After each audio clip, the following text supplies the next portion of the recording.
Hello everybody, here we go, back again with another SAFC Monday Bunch. I was going to say Sunday Bunch or Thursday Bunch, but it's Monday Bunch. And on the channel tonight we have Jack Shields. Jack, how are you doing, mate? I'm doing good, yeah, I'm doing well. Looking forward to a good week talking, good week. Not going to be talking for a week, hopefully. A good hour talking about Sunderland and our excellent performance on Friday night. I reckon Jack and Mac had a good try at talking for a week about Sunderland, didn't you? Feels like the week sometimes when we're getting beaten and you're on air, doesn't it? Definitely. Also, we got Jacob. Jacob, how are you doing all the way down there in London, lad? Yeah, not too bad. Not long been in from work. Sun shining. Weather's actually decent down here compared to it was bucketing with rain on Friday night. Watching Burnley down here, but yeah, all good, all smiles, Terry. Looking forward to speaking about a good positive display from Friday evening. I haven't seen you for a while. Have been in many games lately? Not as many as of late, but the latest one I've got booked in is West Brom in April, the end of this month. Nice one. And also on the channel is Owen. He has his own channel. What's the channel called, Owen? The SAFC Exiled Mackham, Terry, mate. Yeah, looking forward to being on here, though, talking about that performance to be proud of on Friday night. Real pride in the boys. It was a good performance. And welcome to the channel again, Owen. Great to see you on the channel. And on the live stream, to everybody on the live stream, thanks for joining in tonight so far. Mick Griffiths on the live stream. There's somebody called Themadmistake. Gary Talbot, evening, lads. David Miller, hello from Staffordshire. David Joblin and Emma Hansen, all on the channel tonight so far. 46 people on the channel. Give us a thumbs up if you're doing nothing else with your life at this moment in time. We're going to go on to the Burnley match. The Burnley match last Friday. The game, I think majority of Sunderland fans thought we would get no points from whatsoever. All the score predictions were coming in on my channel, and a lot of them were miserable. But then we go, Sunderland, typical Sunderland, when we least expected, we pull a rabbit out of the hat. Jacob, what was your thoughts on the game? Overall, aside not putting the ball in the back of the net, a very positive display considering the players we had available. It's a really injury hit squad at this moment in time. To go to a side top of the table and be the first side this season to keep a clean sheet at Turf Moor, you know, it's all smiles, to be honest. And I think considering, you know, there's been a lot of self-doubt about the players that we have got available, but it's a team that's in a development process right now, and we can only give them the right sort of confidence being as fans for them to kick on and build on from this. Let's just see how well we can end this season. But if we go to a side that has got, let's be honest, has got Premier League experience in their team, there's no shadow of a doubt about that, and compete well, probably, if not, probably bettered them at times for certain periods, come away with a point. Obviously disappointing. Well, the chances we had, well, when we did get a glimpse of scoring, obviously Diallo's deflected shot second half, if that just edged a little bit under the crossbar, you know, we would have come away with all three. But one of those evenings to go there, get a good solid draw, but also more importantly, a great performance, a great defensive performance as well. It's all smiles, Terry, so really delighted with the display. Nice one, Jacob. Back on the channel, we have David Joblin. Says, good evening. Ethan Webster. Evening, lads. Bristolian Mackham on there. Keno. Ian Barron, the Darlington fan. I'm sure it's a Darlington fan. I hope he's anyway. Otherwise, I've just ruined his night. Keno is on there. Hursty, 017. Mick Griffiths. Hell of a result. I wasn't expecting that. I think it was the right time to play them after international break. And also, Gerard. Evening.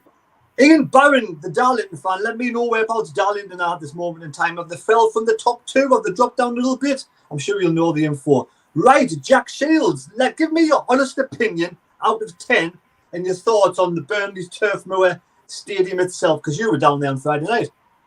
Yeah, I was just talking before we came on air. Not the best of grounds for an away fan. There's pretty much zero room on the concourse to move. I was in danger of missing the kickoff because there was queues up to the top of the stand. So yeah, I mean, a lot of fans say, "Oh, the old grounds have got the best character, and they're a little bit, the new grounds are a little bit all the same, and they don't have the same kind of character to them." But it wasn't great. Packed, difficult to get a drink as I'm sure a lot of people are trying to get half-time refreshments and stuff. So, yeah, that's my little rant out of the way. Turf Moor were not the best of grounds for away fans in terms of the space and things. But, yeah, other than that, I thought the performance was excellent. I would give that a 10 out of 10, Terry, without a shadow of a doubt. As Jacob's already said, first team to go to Turf Moor this season and stop Burnley scoring. A team that are going to win the league, let's be honest, might even get 100 points. There's a chance they could get 100 points, which is a sign of a very, very good championship team.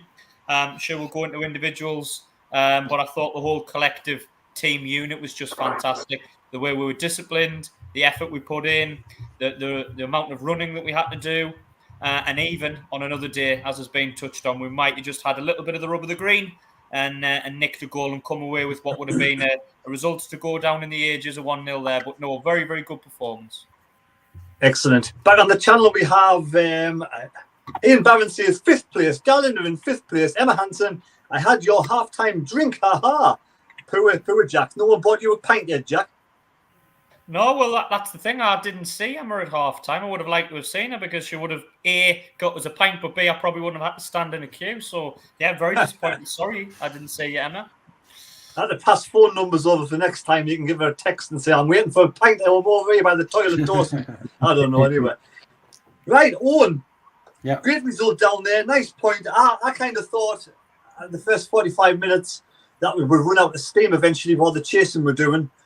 I'm sure Owen knows this because Owen knows all the stats and figures and all this. Who was the last keeper to keep a clean sheet down at Turf Moor? Oh, man. Do you know what? I don't actually know that, Terry. I don't know who the last keeper was.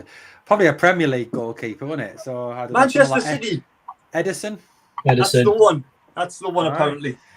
I thought it was a really, I thought one thing about the lads on Friday night, it was a really intelligent performance. They pressed at the right times, they sat back at the right times, they showed a real grown-up maturity to their performance on Friday night.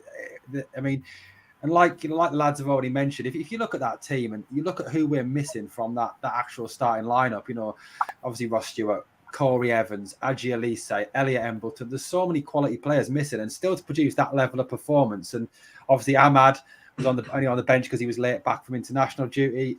I just thought it was a fantastic performance. And some of the lads, and like Jack said, we'll discuss individual performances later, but some of the lads just put their bodies on the line and just laid everything on the line Friday night, and were just absolute heroes. They were absolute heroes, and I just thought, we play like that the rest of the season in these next 7 games upcoming.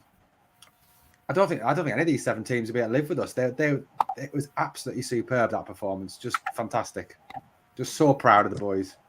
Absolutely was. I was really impressed myself. The amount of running we did, the amount of challenges we put in. I thought we kept Burnley pretty quiet, apart from 1 or 2 chances when Ashley Barnes should have done better with a shot. But we'll go into some individual performance. We're starting off with Gooch. Gooch came back as left back. I kind of thought maybe Serkin would come in, but as we said, Gooch come back in, and considering he hasn't played a full match for a long time, Jacob, what was your thoughts on Gooch's performance on Friday night? Yeah, brilliant. I think that was Lyndon's first game since January, I've been told, since he's made an appearance in the side, and for him to come in and put in a performance like normally if he's in the side, he's usually preferred playing at right backs. And considering he had to come in and it was Mowbray's decision really to start him over Serkin, playing him at left back. He was absolutely excellent, but also there were times in the first half, if you notice, when Burnley were attacking, we sort of at times, dropped to a 3 as well as a 4 as well. And he was chipping in, being the third choice centre half as well, putting blocks in, was it where it hurts, to stop shots. He had, I think he was part of, Ashley Barnes hit a shot just before half time that he managed to get in the way of, and obviously it went out for a corner. But yeah, he was brilliant. He was solid all night. Terrific display. One of the best performances I've seen from Lyndon Gooch in a long time, and also for his entire time in a Sunderland shirt. So all credit to him, mate. Absolutely brilliant. Ian Barron, I can remember going to Turf Moor back in the day as a Darlington fan. Memories how the clubs have changed. Emma 09 was outstanding again, had them in his pocket. Jack Shields, the performance showed that we are not far away from where we want to be next season for promotion. Right, Jack Shields, Lyndon Gooch, he splits opinion every now and again. He's got the odd error and mistake in him, and he's a bit rash at times, but I thought he threw his body in places he shouldn't have, but he did for the team, took one for the team, and I thought his performance was like almost 10 out of 10. Yeah, fantastic. I completely agree with everything that's been said. He put his foot in when he needed to, put his body on the line when he needed to, and not only that, he covered the centre backs, because Burnley are one of those teams that I noticed that, at the stadium, they're probably one of the only teams, or very few in the Championship, that can keep up with our technique and technical style of play. The tempo was quick throughout the whole game. Some teams will try and play Sunderland and play the same way as we do, as in get the ball down and play, but they're either not as good, or they give the ball away, they give us the ball back. Burnley didn't do that, so you've always got to be switched on. They're a constant threat from wide areas. And I thought Gooch he just typified Sunderland's performance. He was disciplined, he covered ground, he put his body on the line, and he contributed to a thoroughly deserved clean sheet. I think Ashley Barnes had that chance that he put over the bar, and I know they had one off the line. I think, was it Gooch that got the one off the line? I think so, yeah. I was struggling to see. Yeah, I thought so. I was struggling to see from where I was, because I was right in the corner. But it looked like he got that off the line, so that's as good as a goal at the other end. And sometimes he doesn't get the credit he deserves, because he's just part of the furniture at Sunderland, isn't he, Gooch? Now I think he's our longest serving player. He's been here 7 or 8 years, but you realise the value of a player like Lyndon Gooch when he turns in a performance like that, and it's a solid showing, and you would be more than happy to let him continue that for the rest of the season if needs be. Exactly, Jack, exactly. We have 81 people on the channel at the moment. Can you please give us a thumbs up? We're trying to go for 100 if we possibly can over the hour. We have Keno on the channel who says, Gooch was excellent part of just an all-round great display performance by the lads. Owen, Gooch, first game back, were you surprised he started? And then were you surprised by the performance he put in? 90 minutes first game back, absolutely superb. I think he kind of had to start. I think it would have been a big risk putting Sirkin on from the very start. Obviously given the problems that Dennis has had with all those concussion issues that he's come through, and obviously lacking match fitness to a greater extent than Gooch maybe. But because Gooch has had a few, played some minutes in the last few games, but. I mean, if you consider that he's playing out of position, he's not a natural left back. He's played right back. He's an attacking midfielder, a midfielder, a winger. He was just phenomenal at left back, and him and Clark linked really well together. And the block from someone said the Ashley Barnes shot that he threw himself. No regard for his own personal safety, just threw himself in the ball, the ball. Just shows the lad's commitment. And I was asked a question on my channel earlier today. Would you bring back Sirkin for the next game over Gooch? But I think it'd be very, very hard to drop Lyndon Gooch from even though he is not a natural left back, just for the sheer commitment and quality that he showed on Friday night. He was by far and away the best player on the pitch, and 9 out of 10, 10 out of 10, no problems at all. Excellent, absolutely excellent. It definitely was. Now, another player that started on Friday night, I was surprised that started. I don't know if it was to do with maybe his Michoud getting back late from there under whatever 21s for France, was Ekwa. Now, what I've seen so far of Ekwa, I thought he's been a bit sloppy on the ball, a bit slow on the ball, his first touch has been a bit wayward as he's getting used to sort of bedding into the team and everything. But to put him in at the deep end against the best side in the Championship was a massive call by Tony Mowbray. How did that pay off, Jack? Sorry, Jacob. Is it me, Terry? Yeah, go, Jacob. Bye. Yeah, no worries. To be honest, I think it will just give him a huge confidence boost. Obviously, for a player who hasn't started, I think that, correct me if I'm wrong, that was his first start for us since he signed in January. I think it's not going to be pretty at times, considering I think the way how Mowbray wanted us to play. He'll probably feel that you have to drop deeper, be more of a ball-winning midfielder at times than rather show off his individual quality. But I think the role he was asked to do, I thought he did quite well at times. I think he struggled with his decision making, getting the ball to the right teammate, making the right pass. But I think in time that will come. He's a player that we'll see the best of next season. But I think to play against a side that has got Premier League quality, Premier League experience in there, I think will give him the world of good. But also considering the fact he has come from a Premier League club as well, he has played with Premier League players whilst being in development at West Ham. So, you know, there is a bright future with this lad. At times, you know, I think when he came off on Friday, I think it was the right time for him to come off. I think he put in a decent shift, but I think we needed more nous in the midfield, you know, trying to go on and nick that winner. But it wasn't to be. But overall, I was satisfied for what I saw, Terry. You know, I think if we can maybe keep him in the side going forward in the next few games, I think he's only going to improve. So, yeah, we can't really judge too early on, but at this moment in time, all positive signs. Definitely, I thought it was a good 64 minutes from Ekwa. Emma Hansen says Gooch came up through the academy in the 2011, 2012, started playing in the team 2015. He's had a couple of loan spells. Jenna Lawrence, that Ekwa's first ever start in professional football. Is that Ekwa's first ever start in professional football? I think it will be, to be fair. Jack's been shouting out for Ekwa to start. Ekwa to start over the last few games. Bigging him up. Did he live up to your expectations, Jack?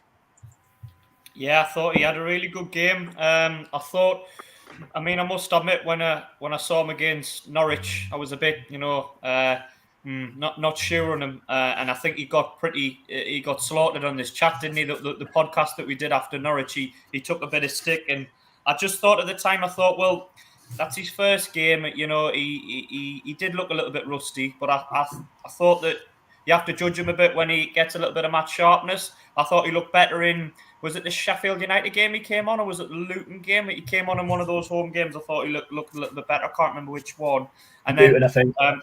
and then Friday night, I just thought he was excellent. I thought he was, and he has attributes that this team is sorely lacking, Terry, let's be honest, because we're not the strongest of teams, we're not the most physical of teams, and in the middle, I mean, everyone talks about big lads at the back, but you need to win that physical battle in the middle, don't you? Because that's where you gain possession and you gain control and a foothold in the game. And you know, we have players like Mishu and Dan Neil. They have a lot of attributes technically going forward, excellent, but they're not someone who's A, going to be that defensive, and B, that they haven't got the physical side of the game really. That's where you're crying out for Corey Evans, and you realise how good of a player Corey Evans is in this team. And obviously he's injured, but I thought it was really, really good. I thought he was better on the ball than he had been. He looked like he was sharp. And yeah, I mean, they didn't play through the middle at all, from what I can remember. I can't remember them getting any chances at all. He protected the back four when we needed to, and he showed a few good touches on the ball as well, which maybe he goes unnoticed because of the other side of his game, which is probably stronger. But I thought he had a really good game. Yeah, he's 6. I think is he 6'4" tall, Ekwa? I think he's very tall. Not sure, but he's a big lad. I mean, we have like Dan Neil who does, pass the ball. He kind of gives the ball away every now and again. He's susceptible to a mistake. Misshoots the same. Is Ekwa the one for next season? Big physical play to really get stuck in and win the ball in midfield? Absolutely, yeah. I think you've got to, like Jack says, you've got to have that big physical presence in the midfield as well as at the back. You've got to have those big lads that are going to get stuck in, going to fight for the ball. And Ekwa's got that physicality. He's got that presence. That's his game. He's not a natural defensive midfield player, but he likes to tackle. He can get forward. He's left-footed, so he can bring some balance to that midfield with Dan Neil. And obviously, it'll be an interesting selection dilemma next year. Obviously, if we keep hold of Edward Mishu, who do you go with those two midfielders, those two holding midfielders, or do you push Mishu further forward? I mean, that's obviously a question for next year. But I mean, yeah, I think what was like Jenna said in the live chat, that was Ekwa's first ever start in professional football, and he has come on and he's had minutes here and there, but it's a big step up, isn't it? Going from playing B team Premier League 2 under 23s football to actually playing a game where I think, is it Tony Mowbray talking today, said where men's futures are on the line, where it actually matters who wins, who loses, and that was his first taste of it. And I think he got a little bit of unfair criticism, I think, from some saying about his distribution and giving the ball away, during the week on social media. But I just think, it's a great learning experience for him. And that's what, I think the playoffs obviously are still a possibility, don't get me wrong, but that's what these 7 games have got to be about, is bringing some of these young lads through and seeing exactly what we've got in them. Are they capable of doing a job for us next season? The Ekwas, for example, of this world. I mean, he has a very good understanding that I'm led to believe with Alessi as well, because they're both from West Ham under the youth system, so they both know each other's games, and they're both on the left-hand side as well. They play on both, obviously, Alessi and both left-footed. So it'd be interesting to see how those two combine next season. Now, Anthony's mentioned Luke 09 in the chat there. Hello, Anthony, how you doing? But Luke 09, Jacob, is Luke 09 at this moment in time our most competitive player and best player in the side? I would say so, to be honest. I think he's what you said a few moments ago, Terry, about the team lacking in physicality. I think he, considering the fact he can play in multiple positions as well. I mean, there's even been games this season where we've lacked a physical presence up top when we've, throwing everything at the kitchen sink regarding, like, we've had a few set pieces late on in games. We've put him up there to try and win second balls in the box and knockdowns for one of the attacking plays to get on the end of. But also, he's played centre half, he's played left back this season, he's played right back, he's played as a holding mid. Luke 09's just a credit, to this team and to this football club as well. And one day, I know obviously Corey Evans has got the armband at the moment. He will be captain of this club one day. There's no shadow of a doubt about that. And he just absolutely, it's like, what Kevin Ball said back in the day, Sunderland Football Club has got under my skin. And I think that's happened with Luke 09. And it's a credit we've got a player like that on board. It just shows, people can say that, Southerners don't understand the passion of the north of England. He does, mate, 100%. Absolutely excellent. I didn't realise how fast he was. I mean, I saw him use a bit of pace there. I think it was up against, I'm forgetting his name now, on the left-hand side, but he shoved him to one side. And he never buckles out of a challenge, Luke 09. Fine well, you're going to get 100%. He'll give his all, and he'll show us a lot of passion. And for me, he's been a little bit more sort of reserved with it. He hasn't been having sort of any really dirty challenges over the last few games or so. I know Jack's a massive fan of Luke 09 as well. Luke 09, is he our best player at this moment in time in the team? I don't know about best player, but I think he's certainly someone who you have to have him on the pitch at the minute because of the commitment that he shows. I've been critical of him on this podcast, to be fair, Terry. But one thing I could never criticise for Luke 09 is I can never say he doesn't put a shift in. He doesn't try. He doesn't epitomise what the fans want, and I think that's why the fans like him, don't they? Because none of us are good enough to play for Sunderland, but we always get the idea that if we went on, that's what we'd be like. We'd be putting our head in where people wouldn't put their feet, and we'd be running 100 miles an hour, and that's what Luke 09 is, isn't he? Do you know what I mean? And he does have a lot of attributes in terms of his utility. You know what I mean? Because you can play him in 4 or 5 positions. People were even mentioning him putting him up front a few weeks ago. Not too sure on that, but I get the sentiments because he's somebody that can go anywhere and you know what you're going to get from him. So I agree, though. He's been excellent recently. I couldn't criticise him for his performances recently. I don't have an agenda against him, Terry. I know you're just winding us up a little bit. He's not my favourite player, shall we say, but I'll give him praise when he's deserving of it. And I thought he was good, but the whole of the back line was, to be fair, all of them across the back line were excellent. Danny Barth was as well. We haven't mentioned him. He had a very good game as well. To be fair, it was only a wild stab in the dark. I couldn't quite remember which one of us didn't like Luke 09 as much as the rest, but there we go. I'm sure if I was in the same room as Jack, I'd get a wild stab in the back, and then we'll move on from that anyway. Anyway, Sam Flick says she wants to marry Luke 09. I don't know. I think he's already married. I'm not quite sure. Sam, Luke never stops fighting. Aaron Jarvis, he's one of our most consistent players. He is. I mean, tongue in cheek with Jack. I know every Jack appreciates it. Somebody who puts 100% in, like Luke 09, absolutely fantastic. But Owen, has his timing getting better over the last few weeks? Absolutely, yeah. I mean, he seems to be improving. He seems to be getting used to this level of football. I think there was a lot of people who said that he wouldn't be able to play at this level when we came up. That that League One was kind of his ceiling. But he's so determined of a lad to improve and to get better. And what you hear coming out of the club about him as well, in terms of the fact that he watches more tape than anybody else. If people still watch tape, I don't know. Critically evaluating his performances, he'll play absolutely anywhere for this team. He'll try no matter where you put him. I mean, if you think about last few weeks, he's played obviously centre half, he's played left back, right back, centre mid, and like I said, I think Jack was saying that I'm sure he's been shoved up front at some points as well. The kid just never stops, and I'd imagine he's the most irritating little so and so to play up against as well. I mean, can you imagine having him constantly in your ear? I bet he's proper old school in terms of I bet he's giving it the elbow, giving it the little niggle constantly. And you saw, I think, was it Teller react, or was it, to him on Friday night? I'm surprised Luke didn't go in for the kiss again, after the Norwich game. But instead he got Ashley Barnes' fingers up his snout. Yeah. He just never stops, does he? I mean, I love Luke O'Nien. I mean, that on the back of my shirt, I've got O'Nien's number and name on the back of my shirt. That's how much I love him. I just think he's Mr. Sunderland, isn't he? And he is kind of like a less aggressive Kevin Ball, shall we say? In terms of the way he plays. But He is that type though, isn't he? Owen? You know what I mean? He's one of those that you would hate him against him. If he was playing against Sunderland regularly, twice a season, you'd probably dislike him. But his antics like that and the way that he plays for you, you don't mind it. You sort of get behind it and you have a bit of a laugh sometimes. So, he's your Jack, do you think a Kevin Ball would survive in the Championship now with the way the game's changed?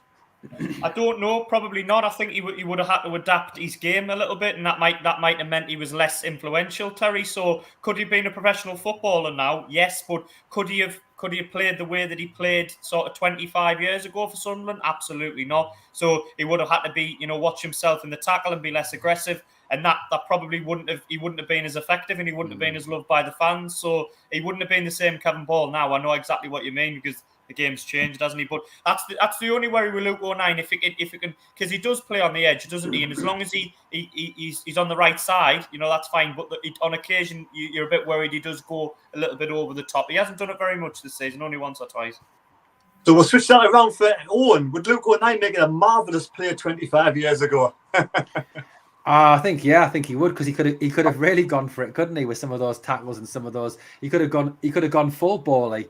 I mean, I think back to those days when Arsenal used to come up to the stadium alike when Kevin Ball was our captain, and it seemed to me that we had this line drawn on the halfway line, and the rule was if Arsenal came across it, Kevin Ball kicked you up a height and stamped on you and shoved you over and everything, and made Patrick Vieira cry and Dennis Bergkamp cry. And I think Luke O'Nien would have been exactly the same 25 years ago. And I think, Jack's right, he does have to slightly rein it in at times now. And I think, going on to what you said, back to what you're saying about Bally, I think Bally would have to massively rein it in modern football. I think Bally would probably get sent off coming out the tunnel, I think. Yep. Jacob, next season, you're the manager. What position do you put Luke O'Nien in? Difficult to say. It depends really on who we can bring in, and it's difficult. It really is difficult. But you know what? Considering how well he's done there for the games I've watched this season, centre half for me.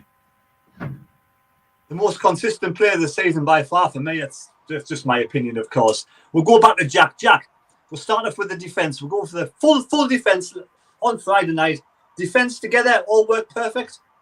Yeah, excellent as a unit. I mean, we've talked about them all individually, bar Hume. Hume hasn't got a mention, but he had a good game as well as the other three.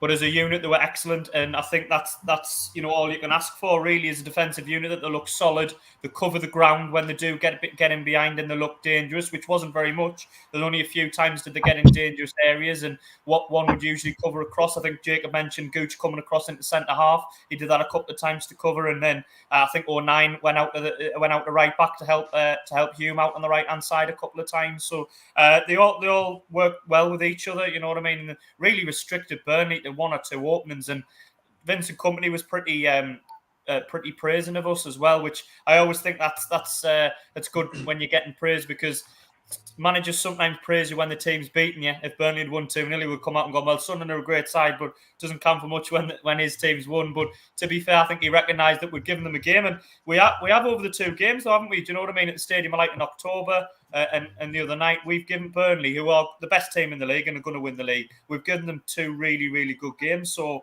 you can't ask for any more than that. But yeah, the whole of the defence are fantastic, man for man, brilliantly, but as a unit as well. Thank you. SAFC Exiled Mac just answered Mick's question. But if you can all see Mick's question, you can all answer at some point during the tonight. But we'll go to Jacob. Jacob, back four. How good was Hume and Barton? Yeah, Hume, to start with. Hume, for me, I think he's right. You have to consider the fact, try Hume at the start of this season. Did we even think that he would get a look in. There was talk that, you know, he was going to go out on loan. Now you'd probably argue he's one of the first names on that team sheet, if I'm honest. And he's now cemented himself as the first choice right back in this team. And, you know, credit to Trey Hume. The one thing about Trey Hume also, I don't know if you noticed, he's really, really quick on the right hand side. You know, he's not afraid to make overlapping runs at times. So, you know, he's got the capability to, if he was asked to play as a wing back, to even do that role. And yeah, credit to him. I know people who follow the Northern Ireland national team has said from what they've seen from him playing at international level even so far, that he's a real talent. And, you know, he's only going to get better. I think this is his first season proper in his career, well, in this country, that he's played consistently. I think he came in, it might have been like towards Christmas time last year. He got a look in the side, or it might have been the turn of the year. Correct me in the chat if I'm wrong. But yeah, Trey Hume, fantastic. And who was the other one, Terry, you mentioned? Bart, because Danny we heard Ballard was injured. I was a bit worried, but I mean, they stood to the test, the whole defence. Nah, I trust Danny Bart, mate. Great experience, championship centre half. And even for him, you know, with you have to consider when he first came in, I think his debut was against Portsmouth at home. We won 1-0, and you know, he was solid as a rock that day, but then it came crashing down to earth with the Bolton game the week after. He put through his own net, and we thought, oh no, here we go. It's one of those cursed centre half signings, but he turned out to be one of the key members of that side where we went on that run that won us promotion last season. This season, it's probably been even better, to be honest. And you have to look back at the experience he's had at championship level in his career, you know, and that's what you need with your first season back in this division for a long time. So Danny Bart, he's been brilliant, you know, this season. I think him and Ballard alongside each other as a partnership has worked well as well. But it took us time for us to discover that. We didn't think that Bart would, you know, necessarily be a decent. We thought it would be the same back three that, you know, that was ending last season with Bailey Wright and obviously Dennis Sirkin chipping in as a third choice centre half. But no, Ballard and Bart, the pair of them this season. Obviously, I know Ballard's out injured at the moment. Obviously, sad to see, but you know, him alongside 09, it's no different, to be honest. And he's a great commanding presence to have at centre half. It's great to have Luke 09 in the side, so you can just fit him in when Exeter Ballard gets injured. Colin Major, Luke is one of those kids. When you're at school, you can't knock him down, just keeps on getting up. Right, and Sunderland only had 30% possession against Burnley, so that means the defence had to stand up and to be counted. What was the overall take on the defence? Did they complement each other well? Absolutely, they were a very, very effective unit. You know, solid as a rock. You know, we've talked obviously about Danny Batt and Trey Hume. Trey Hume reminds me a lot of Chris Makin, very old school. Sort of a Chris Makin 2.0, solid as a rock, good getting forward, good going back, loves a tackle. You know, he's very much reminds me of sort of a throwback to the Makin days. And Chris Makin was a great right back for us back in the Peter Reid days. And Danny Bath, I mean, Danny's arguably been one of our players of the season, hasn't he? He's just been consistently solid all season. He heads everything out. I think he's won more aerial duels than any other centre half in the championship. He's just absolute rock to build your defence on. And I think, obviously, what's encouraging is the fact that that's not even our first choice back four. You know, you've got Adji Elise who could come in, obviously, naturally at left back, Dennis Sirkin. You know, you've got obviously Dan Ballard out missing, and it just shows real strength in depth. And I think the key is obviously holding on to all those defenders for next season, because it puts us in a great position next year to really challenge with how solid that defence is, no matter who plays in it. Exactly. If everybody's enjoying the live stream tonight, can you please give us a thumbs up? Be much appreciated. We're going to go on to the goal that never was. Jack, talk to me about the offside goal there. I don't understand the offside at all. I mean, there's people offside left, right, and centre, and then someone's interfering player, someone's not interfering player. How was that goal offside, and what was the reason for it? I mean, I don't know, to be fair, Terry, because I haven't seen it back. It looked like it looked harsh to me, but I mean, one or two were saying in the crowd that they've had messages from people saying it was offside, but I haven't actually seen it back. It just looked like bit of a scramble. The ball goes in. There's a few bodies up in front. I think it was given to somebody interfering with play in an offside position, but I'm not sure. I'm not sure who it was that was. Was it Abdullah Bar? So I think that's what it was given for. Abdullah Bar must have been interfering from an offside position. I personally didn't see it very well, so I'm not entirely certain. It seemed a little bit harsh to me, but there we go.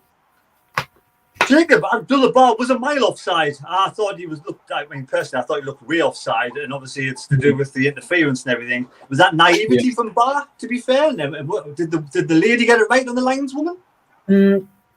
I think, looking back, I think Bar...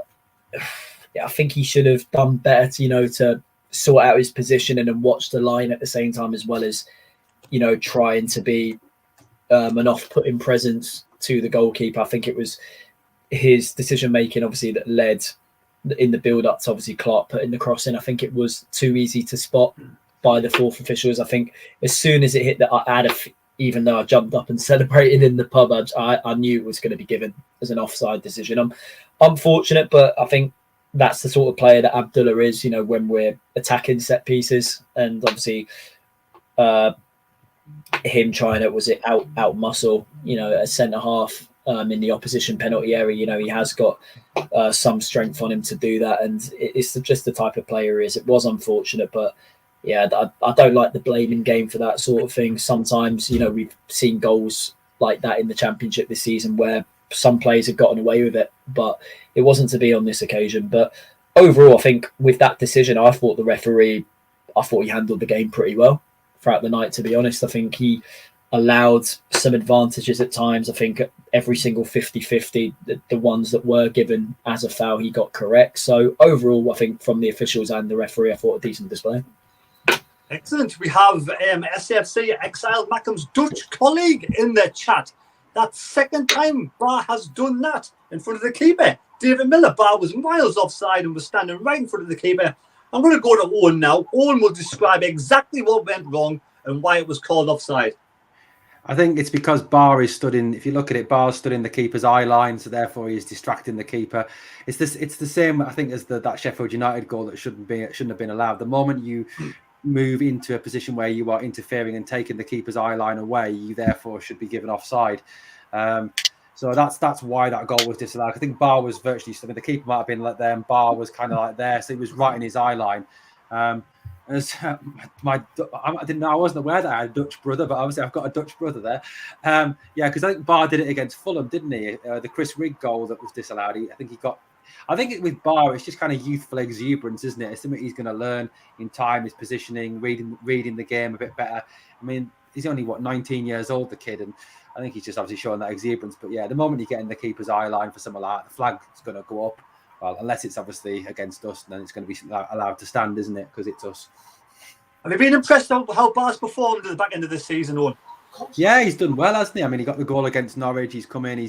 He's surprised me a little bit in terms of the fact that, that I think he's pushed forward. He's played well as off Gelhardt, in that Norwich game, and he's coming on. He's developing well, and it's again a case of Mowbray giving that young lad a chance and getting him up to speed, and it's good for next season. Again, you've got Abdullah Bar now, can play a range of positions. He can play off the forward. He can play behind the striker. He can play on one of the wings. He's a very talented, very flexible player. So yeah, I've been really impressed with Bar towards the end of this season. Nice one, Jack. We're going to Gelhardt. Quick on Gelhardt. Does Gelhardt deserve to be dropped now? I think so, possibly. I think it's just looking likely that Diallo is our main threat, isn't he? Let's be honest. Amad Diallo is the main goal scoring threat. The style that we play, we're only going to have one up front. He plays probably the false nine role a little bit better than Gelhardt, I think, in terms of his movement. So I've made the case for Gelhardt. I've tried to stick up for him as much as I can. I don't think he's had a lot of luck, you know what I mean, with the one goal. He probably should have took the chance at Norwich. But yeah, I think if we're going one up front, we're playing Diallo. We've got plenty of options behind now, haven't we? You can play Pritchard in that role. You can push Mishu further forward. You've got Ekwa to come in, defensive midfielder, alongside Dan Neil. Luke O'Nien could play in the midfield. So you've got plenty of options there in terms of from a central area. So yeah, I think in terms of for Friday night, which I know we're going to be moving on to shortly, I would probably be inclined to play Diallo as the striker, Amad Diallo, and put Gallard on the bench. Man of the match for you, Jack? I think you've got to go for a defensive player, obviously, because we didn't have much up front. I think you've probably got to go for Lyndon Gooch. I think all of the defence were fantastic.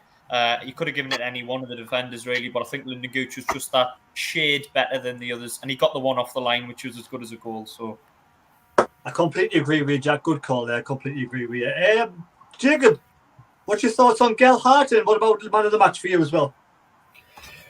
Yeah, Gelhardt, to be honest, I thought the first half an hour watching it on the telly, I think the way how he set up, I think he improved a tad bit on his high pressing. When Burnley were trying to play out from the back, he was closing down their centre halves really well. I think there was a moment in the first few minutes where he almost got in and won the ball. It might have been Pritchard, and he, I think, didn't do enough, obviously, to make a tad, run forward to receive it, or it might have been the other way around. I need to watch it back. But overall, I thought Gelhardt a little bit better, but I do agree with Jack, really. I think there's no doubt the best finisher from what we've got available in this side right now is Amad Diallo. And obviously that was proven.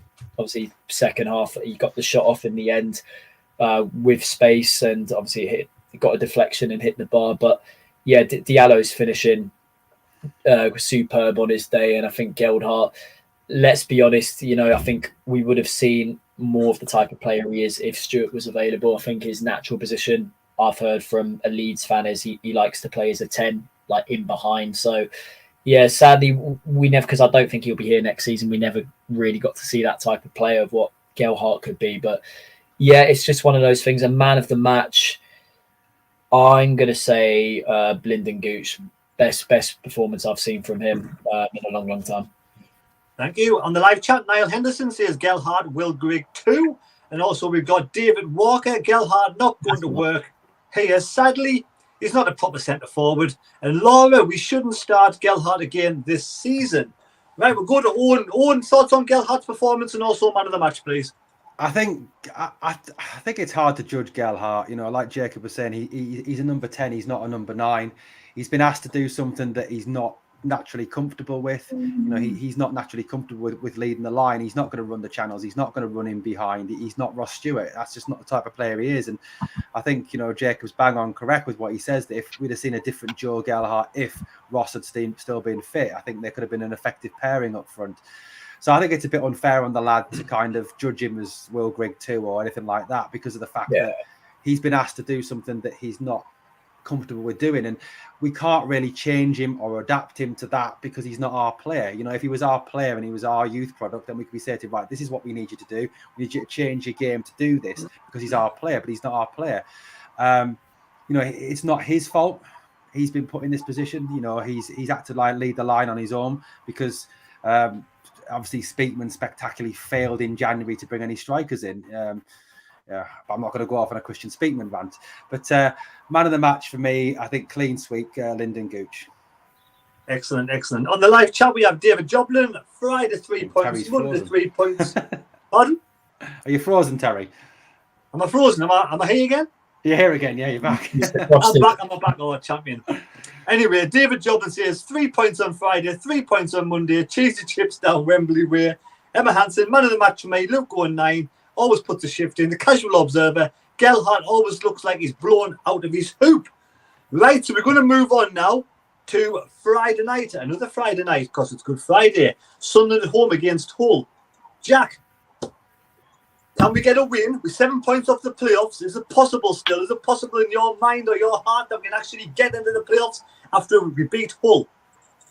Well, it's possible, but I've said all season I don't think it's going to happen, I'm afraid. So it'll be wrong for me to start saying it is. It's possible. I mean, how many games have we got left? 7. I think we'll probably have to win minimum of 6 or 7. I think anything less than that. I was looking earlier, Terry, the teams that have, in the last 3 seasons, the lowest points tally that someone's got in the playoffs with was actually 70. So I think that was Swansea a couple of years ago, got 70 points and got into playoffs. And I'm looking at our points tally now. I think we've got 52, is it? 54 points, sorry. 54 points. So I think we're probably going to need we're going to need at least 5 or 6 wins from the final 7, which I think is going to be a tough ask. So it's possible. It's a slim possibility, but I'll be very unlikely. I'll be very surprised. I think it's very unlikely we're going to get there. Can we get a win on Friday, though? Absolutely. I think we should be looking for a win on Friday. Hull, I've just seen their results recently. They haven't won that many recently, same as we haven't. I think they've only got 1 win in the last 9 or 1 win in the last 10, I think it was. But they've had a lot of draws. They've had a lot of 0-0 draws. 3 of the last 7 have been 0-0 and a lot of draws. So that comes across as a team that's difficult to beat. Do you know what I mean? It comes across as a team that's going to grind a result out. Not the best technical team. The game down at Hull wasn't the best before Christmas, but they come across as a team that's going to be hard to beat and organise like we were the other night. So I think we're going to have to be patient. I think we have to press them high up to see if we can force them into a mistake, and if we get a chance, put it away. But it's not an easy game by any stretch. Exactly, and Mickey Max right there on the tea time. It's a tea time kickoff. I got it wrong. Not night time. I know it's tea time, but night time, tea time. It's all the same to me. My age, it gets dark, but it doesn't get dark. It's light now. It's gonna be a light game for change, isn't it? Because the clocks have moved around. David Walker says a 5:30 kickoff. If you're enjoying the live stream, let's smash the thumbs up, please. Much appreciated. We go to Jacob. Jacob, whole Friday night. Do you still feel in your heart they have a chance of making the playoffs? And can we get that result against Hull? Well, we've got a chance mathematically, but like Jack said, I think it's unrealistic. I think what all the fans really just want to see is effective performances and, players busted a gut to impress, that they want to be a regular in the starting lineup going into the start of next season. Players putting in that little bit extra to really prove to Tony Mowbray that I can make a real difference on the side for the beginning of next season. So, yeah, it's just one of those at this moment in time. I think, obviously, we should, looking at Hull's recent form, and obviously, I know you could argue our best players are out injured at the moment, but I think from the way how we played against Burnley, that's surely going to be enough of a confidence boost to go and get the job done at home to a side like Hull at this moment in time, whose recent form's been mixed. So, yeah, I think playoffs for me, sadly, I think it was those 3 defeats on the spin in February that burned our season for that playoff finish, unfortunately. But overall, I think I'm still satisfied the way how the team's performed this season, and hopefully we can get back to winning ways going into the final 7 games of the season. That starts with a win against Hull on Friday. Oh, and I think Jack got it right last week. He said the last time Sunderland didn't score in a game was against Cardiff, and we've scored loads of goals and loads of games since. He did say against Burnley he thought we wouldn't score, but obviously we got a nice draw anyway. But Owen, our home record, you've got a strong point on this. Our home record is pathetic this season, to put it bluntly. It is very poor. It's not good enough at the Stadium Light. We need to make the stadium a fortress. Do we get back to winning ways against Hull? I think you're right on the away form. I think we're 18th in the league on our home form, which is just not good enough at all. It's just poor. But yeah, I think Hull, it's a game we should be winning. You look at the next 4 games that we've got, and we've got obviously Hull at home, Cardiff away, Birmingham at home, Huddersfield at home. That's 4 wins. I mean, that with our 4 winnable games. I know the Cardiff away game will be tough because it's away. It's a long travel. It's Cardiff away, and although Cardiff are a good team this year, that's 4 winnable games. So we should be beating Hull. We've got the talent in this team. I think if he makes the right selections, I think if he put Diallo up front, goes a very similar team to what we played against Burnley, but with Diallo up front, we've got every chance of beating Hull. We're a technically better team than them. We've got the players, we've got the talent, and I can honestly see, looking at those 7 games, I think there's 5 wins to be had there for definite. It's just obviously West Brom away, Watford at home are the 2 games that really concern me going into the end of the season. So yeah, I think we should be winning. I think we should win. I don't think we'll get. I think we'll be there or thereabouts, but I don't think we'll make the playoffs. I think we'll be 1 win away, possibly from getting into the playoff places. Jack, why is our home form so shite this season? Putting it bluntly, isn't it? Yeah, no, you're right. It's not great. I think because the way that we play, I think is better suited to being away from home, Terry. I think we're better at counter-attacking and breaking quickly, using the speed and the technical ability of players on the counter. When we play at home, teams are a bit more wary of us, as you naturally are. Mindset is, when you're away from home, whoever you are, your mindset is always going to be a little bit more cautious, and they realise we've got biggest crowd in the Championship, and I think that they want to come and frustrate us and slow us down. Away from home, we've got a lot more space to play because teams are attacking at their home ground, and that gives us space to be dangerous with our technical players and everything. Whereas when teams come to the stadium, they shut us down, and we're a team that likes to get in behind and play quickly when it's a slow game and teams are asking us to break them down. We haven't really found many answers this season, so I think it's the way that teams play against us. We can't break teams down enough, and it's a problem because if we are going to have realistic ambitions in the next year or two of getting promoted, and we should, because that should be the target, playoffs next season and then automatics the year after, we have to find a way to break teams down when they're defending and they're becoming hard organised and hard to beat. And at the minute, we don't seem to be able to win that way, I'm afraid. Thank you very much. David Walker, a top half finish would be great this season, especially with forward over the half season, especially losing the forward. David Walker, with no forward. Mick Griffiths, have we got a whiteboard? Not tonight, because I know exactly in my mind what team I want to play. I'm only going to make one change. And we have Mickey Mack. Let's get young Rig on in front of 30,000 plus. Yeah, we'll go into that. We'll go into that, Jacob. Jacob, first of all, does it start with the midfield? We're not creative enough to create enough for the forward we have up front to score goals at home. We don't create enough. Or do teams just come and play negative? Do they come and just part the bus? Do they come and just sort of, we'll get a goal and then we'll just waste loads of time? And would you even give Rig a chance between now and the end of the season? You know what, I would. I think it's the sort of right time for him to maybe try and make an impact on the side, do something different for a change. I think the current central midfielders we have at the moment, they're more possession type midfielders. We haven't got anyone with Dan Neil can chip in on the odd occasion, but it's someone who can do it regularly, someone with attacking creativity.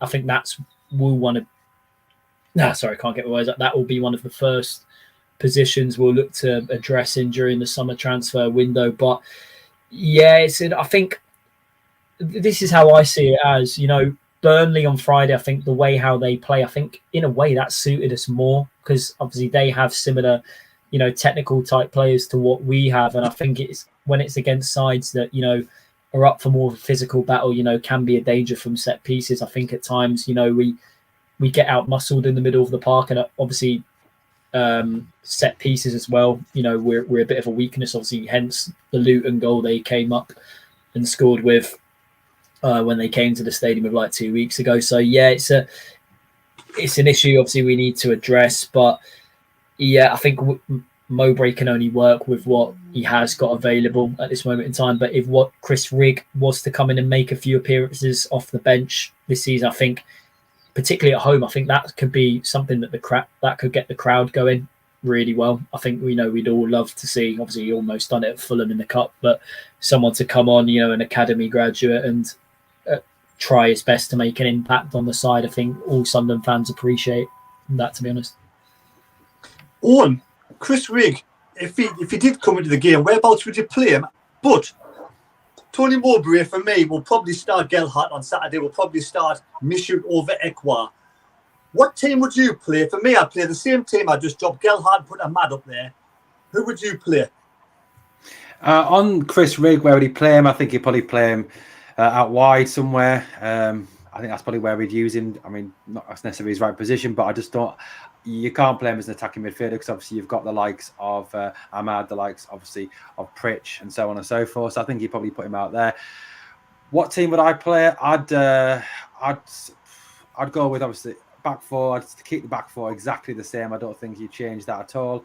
I'd play with. I'd keep Ekwa in the team over Michoud for that physicality because I think Hull are going to be a physical team and we need a bit of fight. And that's I think part, like the lads were saying, why our home form hasn't been great is the fact that teams come and fight and frustrate us and we don't particularly like the physical battle. Ekwa does keep him in there. And then I'd have three, obviously I'd have Roberts, Pritch and Clark, and I'd play Amad Diallo up front. But I think you're right, Terry. I think Tony Mowbray will start Gelhardt up front. If Ahmad comes back in, it might be for Pritchard, especially, I suppose, given Pritchard didn't train today. I think that's probably more likely. And I think Mishu will come back in for Ekwa. I think he will revert back. So I think that's what we'll see, to be honest with you, on Friday evening. Right, on the chat, Bull2665, yeah, that's the thing. Gelhardt can't really do anything else. His touch is too heavy. If he loses the ball, he'll try to win it back. He doesn't try to win it back. So we go Jack, Chris Riggs is again on the bench on Friday night. And what team selection would you do? Yeah, I'd be tempted to put Chris Rigg on. You know, we've got nothing to lose sticking him on the bench, whether or not he gets on or not. Not sure on that, but no problem for me with playing him on the bench. Absolutely, gains experience even by being part of a match day squad. He's still only a literal child, 15 years old. So anything for him to gain a little bit of experience will be welcomed from him, and he'll just thrive off it. Might get off 10 minutes off the bench, maybe playing off the back of the striker or out wide, as Owen's touched on. My team, I would do the two changes that you said Mowbray would make. I would bring Diallo in, Amad Diallo in for Gelhardt up front, straight swap, and Mishu in for Ekwa. I think Ekwa was excellent the other night, but I think we're going to need at home against a team in the bottom half somebody to, you know, pick the ball up a little bit more and get on the ball, a little bit more technical ability, threading those balls through, starting attacks, and hopefully, you know, a little bit of quality in the final third, which I think Michu's more likely to do that than Ekwa. Let's be honest, Ekwa has strengths in his athleticism and his physicality, but I don't think he's somebody who's going to be getting a lot of assists or goals for us, whereas I think Michu could be that player. So maybe tell him almost, you know, play as a two, and Dan Neil is slightly more central, and Mishu get forward and get on the ball. But that'll be my two changes. Mishu in for Ekwa and Gelhardt dropped for Amad Diallo. Thank you. And we got Laura on the chat. Rig should be okay to play. It's Easter holidays. You won't have any homework to do. There we go. Happy days. A bit more football fun. Jacob, Pritchard did well when he played on Friday night against Burnley. He hasn't trained today. Does he make your starting lineup if he's fit? Yeah, I agree with what Jack said. To be fair, I think we need more attacking nous in the middle of the park, and I think, you know, you could argue maybe if Mowbray had made those changes a tad earlier on Friday, it could have maybe given us a better chance for us, obviously, getting on the score sheet. But then again, you know, I think he wanted to keep in mind, he wanted that same sort of defensive shape, you know, to keep Burnley out and obviously catch them on the break. But I do agree, you know, Mishu coming in for Ekwa, I think, is just about right. And I think even though Pritchard, I think he has struggled a bit in the second half of the season, I think the main reason you leave a player like Pritchard in the side from the start is obviously his set piece capability as well. He's probably him, maybe Clark, Roberts on the odd occasion, you know, any chance, obviously, because there's lack of goals in the side. If we get set pieces, you know, we need to try and make the most of it. And, you know, Pritchard, he hasn't scored a free kick for a while, but, you know, if he gets one on the edge of the penalty box, you know, it's time that eventually one of them will hit the target. I think his last one was Wimbledon away in League One last season. So, yeah, I think those are my two changes. Diallo in for Gelhardt, purely because I think Diallo is finishing, is what we need as the main, him being the main striker right now, of him being the best finisher. And I think more attacking nous and a little bit more pace in the middle, which Mishu can offer more than Ekwa. I don't know why Pritchard missed his training today, but when he was taken off on Friday night, he looked really upset. So he must have still felt as if he was fit enough to last a bit longer. Always does that, Pritchard. Always. Pardon? Every time Pritchard gets taken off, I don't know if you guys notice it, he's always, for me, that attitude's a bit, I mean, I know like he's passionate, he wants to stay on and make a difference, but at times, you know, you see Pritch jogging off the field, you know, when I think it was even Bristol where we won 3-2 in the first away game of the season. I'm pretty sure he booted the water bottle after he got taken off. That's just the type of player Pritchard is, but disappointed, but it'll be interesting to see whether we'll offer him a new deal based on the experience he can offer, or we'll want to take him off the wage bill. Who knows? He lasted 76 minutes on Friday, which is longer than normal. Jacob, what's your price tag on Loco 9 if we had to get rid of him? Unfortunately, wanted to leave at the end of the summer. Clearly, nobody wants him to go. Nobody wants him to go. I don't. No, absolutely not. I mean, new contracts. That's why, personally, I think, you know, if we release Pritchard, get him off the wage bill, and use that money to give 09 a new deal. Score prediction on Friday? Based on the way, what I do agree with Jack said, based on the way Hull play, you know, lacking in the goals department recently, but we are as well. I think it will be close, but you know what? I've always got to back the lads. 1-0 Sunderland win. Jack, price tag for Luke 09, and what's the score prediction? I don't know, our fans probably say, 10, 15 million or something like that. I think we have to be realistic. Luke 09 isn't worth that. I don't know. I don't know where Luke 09 would go, though, because let's be honest. I mean, I know people say he could get a game in the Premier League. I don't think he could. I don't think he would be up to the Premier League. So, realistically, I think Championship is his level, probably. So, we're in the Championships. I'm not really sure why he would go there if it's money. We're offering the contract that, the other team's offering him. What would his price tag be? I don't know. 3 million, maybe 4 million, maybe something like that. I don't know. 50 pence for you? 50 pence? No. I think you have to be realistic, though. Nobody's going to be coming in wanting to pay 10 or 15 million from, as much as we love him. 3 or 4 million, 5 million, but I don't see what Luke 09 would gain by going somewhere else, unless a Premier League team's coming in from, and I don't think that's happening. So what do I think? What was it? Quite our prediction for the score. I agree with Jacob. Hull seem to be hard to beat. They're grinding a lot of results out, draws predominantly. So I think it'll be tough, but I think we will win, and I'll go 1-0. I'll say the same. I think we'll get one sort of 20 minutes to go, and it'll be a grinding out a 1-0 win. Emma is going to say now, as it needs to drive, but still listening to the great show. Thank you, Emma. Thank you for being the moderator tonight. The casual observer, get Equa up front. I'd be like having Benji back. Mickey, Mark, excellent show tonight, lads. Makes our Monday night. Thank you very much for watching. And casual observer, bravo, boys. Thank you. Thank you, Mick Griffiths, as well, for enjoying the watching. So I'm pleased everybody's enjoyed the show tonight, but we'll go to Owen's score prediction for you.